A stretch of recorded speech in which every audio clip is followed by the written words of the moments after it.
है रज़ाए ज़ाते बारी अब रज़ाए क़ादियाँ।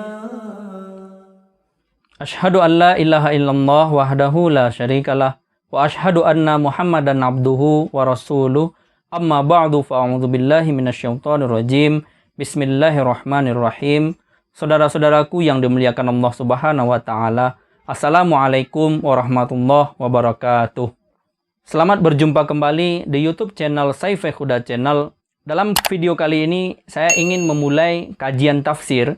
Nah, di dalam kajian tafsir awal ini saya ingin menyampaikan tafsir surah Al-Alaq.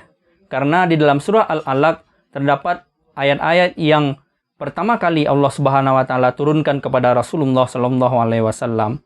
Nah, di dalam kajian tafsir ini saya akan menyampaikan bahannya dari tafsir Khalifah Islam Hadrat Muslih Maud radhiyallahu ta'ala anhu, khususnya di dalam hal ini tafsir Kabir jilid ke-9. Nah, di dalam pertemuan ini saya akan memulai dengan tafsir surah Al-Alaq ayat yang kedua terlebih dahulu. Allah Subhanahu wa taala berfirman, "Iqra bismi rabbikal ladzi khalaq." Bacalah dengan nama Tuhan engkau yang telah menciptakan. Iqra adalah kata pertama yang Allah Subhanahu wa taala turunkan kepada Rasulullah sallallahu alaihi wasallam, yang di dalamnya mengandung nubuatan-nubuatan, mengandung janji-janji yang Allah Ta'ala berikan kepada Rasulullah Sallallahu Alaihi Wasallam bersamaan dengan zahirnya Islam, bersamaan dengan munculnya Islam. Iqra ini adalah fi'il amar yang berasal dari kata qara'a, yang artinya bacalah. Sedangkan qara'a sendiri, arti dasar kata qara'a sendiri adalah membaca sesuatu yang tertulis. Namun salah satu arti lain dari kata qara'a sendiri dalam bahasa Arab adalah mengumumkan. Dan kedua makna ini sangat cocok di dalam menafsirkan ayat ini, di dalam penafsiran ayat ini. Pertama, apabila Iqra dimaknai dengan mengumumkan atau umumkanlah, maka ayat Iqra bismi rabbikal ladzi khalaq bermakna, wahai Muhammad, umumkanlah kitab ini dengan nama Tuhan yang menciptakan engkau.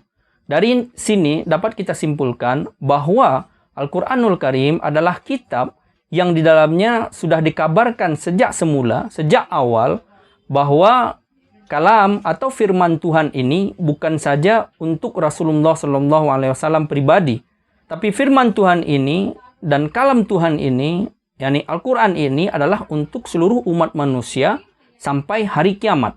Nah, inilah salah satu tafsir dari ayat Iqra bismi rabbikal ladzi khalaq itu. Nah, ini menggambarkan keunggulan Al-Quranul Karim dan Rasulullah, yakni kepada Rasulullah Sallallahu Alaihi Wasallam, kalimat yang turun pertama kali adalah Iqra bismi rabbikal ladzi khalaq, yakni wahai Muhammad, umumkanlah pada dunia bahwa Tuhan yang menciptakannya sedang memanggilnya.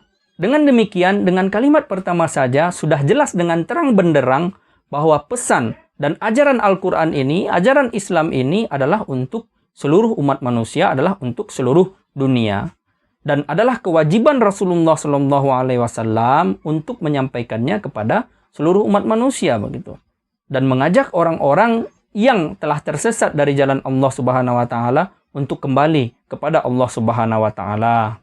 Kemudian makna yang kedua dari kata Iqra ini tadi adalah membaca sesuatu yang tertulis. Yani ada perintah untuk membaca sesuatu yang tertulis. Nah, dari segi makna ini, di dalam ayat Iqra bismi rabbikal ladzi khalaq ini telah dijanjikan, telah dibuatkan bahwa Al-Quran ini adalah kitab yang akan dibaca berulang-ulang.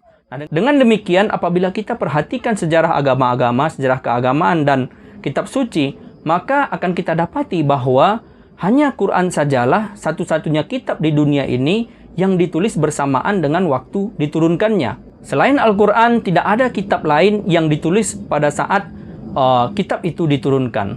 Kemudian hanya Quran sajalah kitab yang dinubuatkan bahwa kitab ini akan ditulis, begitu. Dan dengan demikian akan dijaga dari semenjak awal kitab ini diturunkan. Dan nubuatan ini dengan karunia Allah Subhanahu wa taala telah sempurna huruf demi huruf. Dari sini kita mendapatkan bukti, menambah bukti bahwa Al-Quran ini adalah kitab yang autentik. Mungkin sebagai pembuka kajian tafsir kita, ini saja yang saya sampaikan dulu. Masih ada lagi tafsir mendalam yang disampaikan oleh Khalifah Islam Hadrat Muslih Maud radhiyallahu anhu berkaitan dengan ayat ini dan ayat-ayat yang lainnya. Contohnya, ayat ini juga menangkis atau menolak pandangan orang-orang yang mengatakan bahwa Rasulullah Shallallahu Alaihi Wasallam itu nauzubillah pernah sesat. Yang mereka pahami, yang orang-orang ini pahami dari ayat wa wajadaka dhallan fahada. Nah, mungkin ini saja yang dapat saya sampaikan dulu. Insya Allah tentang ini akan kita bahas di dalam video-video selanjutnya. Mudah-mudahan ada manfaatnya. Wabillahi taufiq wal hidayah. Jazakumullah hasanal jaza. Assalamualaikum warahmatullahi wabarakatuh.